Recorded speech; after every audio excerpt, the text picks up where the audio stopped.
La gestion et la prévention des risques pour l'émergence des entreprises au cœur des échanges ce vendredi à Kinshasa à l'occasion du lancement du Club congolais des risques managers. Plusieurs chefs d'entreprise, des entrepreneurs et des responsables des compagnies d'assurance étaient réunis autour des mécanismes de pouvoir maîtriser les risques dans les entreprises en République démocratique du Congo. Le but de cette activité, c'était de vulgariser la culture des risques et des assurances en République démocratique du Congo. Ça fait bientôt plus de 5 ans que le secteur des assurances a été libéralisé.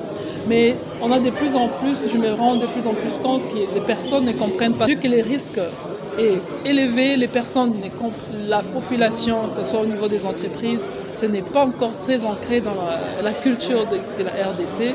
La gestion des risques et des assurances doit être un outil adapté dans le pays. Je veux faire profiter mon expérience, je veux pouvoir donner à chacun la possibilité de profiter de cette expérience. Les risques ou tout incident néfaste étant une réalité inévitable, la souscription aux compagnies d'assurance est fondamentale. Lorsqu'on gère les risques, on doit parler des assurances parce que les assurances constituent en fait les transferts des conséquences financières d'un sinistre à un assureur. Donc c'était très important pour nous les assureurs d'être dans une conférence où on parle de la gestion des risques. Si les entreprises ne disposent pas de risk manager, ils peuvent passer aussi par des experts externes, notamment des courtiers, ou bien venir chez les compagnies d'assurance pour pouvoir les accompagner à identifier les risques et mieux les gérer pour une meilleure couverture.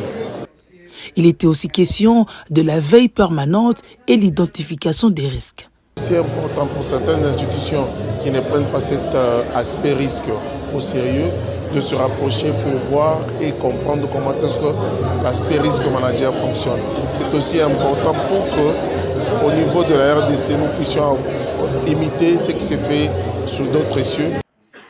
Il était aussi question de mettre sur la table la nécessité de la veille permanente et l'identification des risques. La diminution et la maîtrise des risques étaient mis en relief comme atout majeur qui nécessite l'implication de toutes les parties prenantes pour l'attraction des investisseurs en RDC, étant donné que le pays fait partie de ceux à pourcentage élevé des risques entrepreneuriaux.